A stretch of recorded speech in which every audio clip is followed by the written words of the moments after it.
So, as we talked about during the week, and we knew this was going to be a heck of a game. I told the team during the week, watching the film, to say that Oregon was unranked was crazy. I'm sure they'll be ranked this week. Very good football team, very well coached, very explosive football team.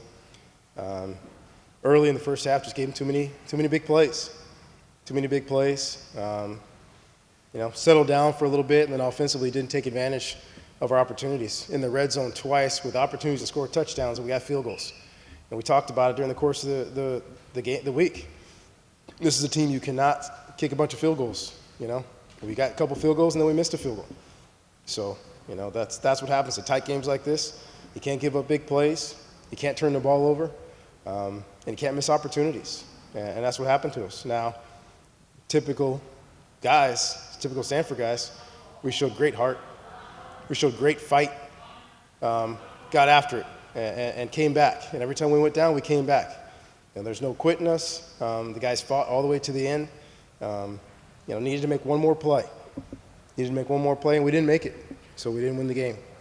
But as I told our guys, and at this press conference, probably not going to be any different. Everybody's going to talk about how terrible this loss is, how awful this is. We got to win one game next week to go to the Pac-12 championship game. Got to win one game next week to go to the Pac-12 championship game. It just happens to be our biggest rival. It just happens to be for the Axe. We're looking ahead. This was a tough loss against a really, really good football team. We fought like crazy, but we didn't fight very smart. And they took advantage of it. So hats off to Coach Helfrich and his staff and the players. They made a lot of big plays. And we got close to recovering, but we couldn't recover all the way. Coach, on the 2 fumbled snaps, was there anything that you noticed that went wrong in particular? Hard to say. I mean, we played two centers during the course of the game. Has not been an issue. Like the fumble snaps were one with one center, one with the other. So it wasn't like one guy over the other. They just didn't. We didn't connect on it. On the 2-point conversion try, what was the play call and what happened out there? Well, they blitzed us, and Kevin was going to get hit one way or the other. There's a play that we call he's got a lot of options. And the bottom line, when that happens versus the blitz, just try to find a guy and give him a chance to make a play. Ball was a little bit low. Hooper had a chance maybe to get it. I think the ball might have got pulled out. Good play on the defensive side. Love for the ball to be a little bit higher. But in a pressure situation, we're not going to get perfect balls, so we're going to try to make those plays. And more credit to them than bad on us. It was a pressure, it was a blitz. There was a guy coming after Kevin scot-free, which we knew if they blitz, that's what was going to happen. And just didn't make the play, either the throw or the catch. Coach, do you have any thoughts on why there were so many big plays by Oregon other than that's what they do for a living? Not yet. Pardon me? I don't have any thoughts yet. I will after I watch the film. It's what they live on. It's what they live on.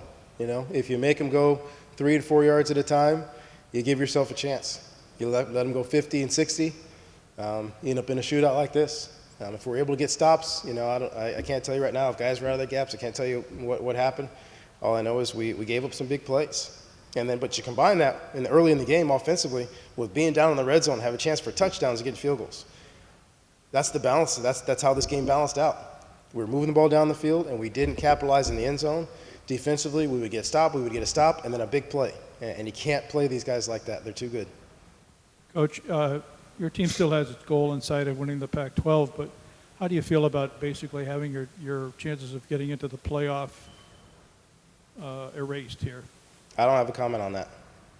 It was never in our hands as far as there being a committee and decision makers, and we didn't focus on it. Like I said, we're living life in the windshield right now. That's in the rearview mirror. We got one game to go to the Pac-12 championship game. That's what we're going to focus on. And secondly, how do you think your team did against Vernon Adams? How would you say your coverage was on him specifically?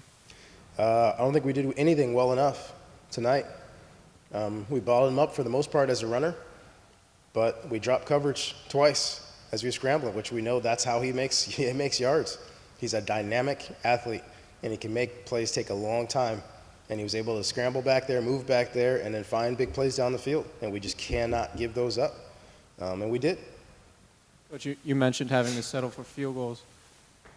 You had a 4th and 2 in the third quarter, and you elected to kick it there. Can you just take us through the thought process there? It's a 4th and 2, and we decided to kick a field goal.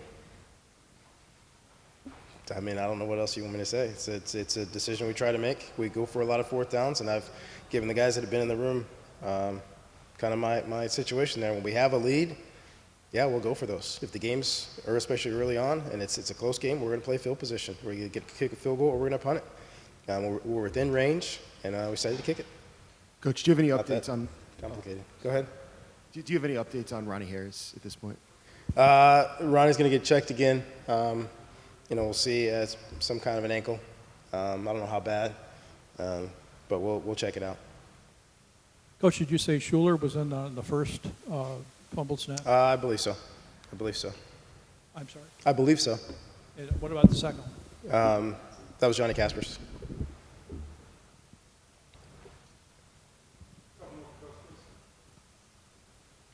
Coach, Kevin Anderson had a good game on the outside. Brennan Scarlett with 3 sacks, but it was kind of feast or famine. Was that, you couldn't hold him in between, but there were plays to be made by the defense. That's exactly what happened. We made big plays and we gave up too many big plays. The effort was outstanding.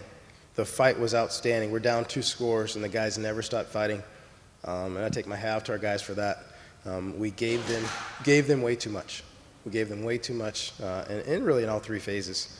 But the fight, the battling, I'm really proud of my guys for that, because they spilled it out there. They gave everything they could. We just didn't make enough plays and gave them too many plays. Coach, the secondary especially seemed to have a rough day today. Was there anything Oregon was doing that kind of keyed into that? They're a good team. They're good players. I don't know if you can say the secondary had a rough game more than anybody else. They made a couple of big runs. That's not on the DBs. We lost coverage a couple times on with the quarterback moving around. But it's a team game and it all works together. And we can point at specific plays here and there, but the totality is pretty straightforward. We played really, really hard. We made a lot of plays in all 3 phases, and then gave them too many plays in all 3 phases. So it's as much as a team victory is feeling everybody feeling great. This is a team loss. We didn't do enough in any of the 3 phases to give ourselves a chance to win. We gave ourselves a chance to tie, but we didn't give ourselves a chance to win. Thank you.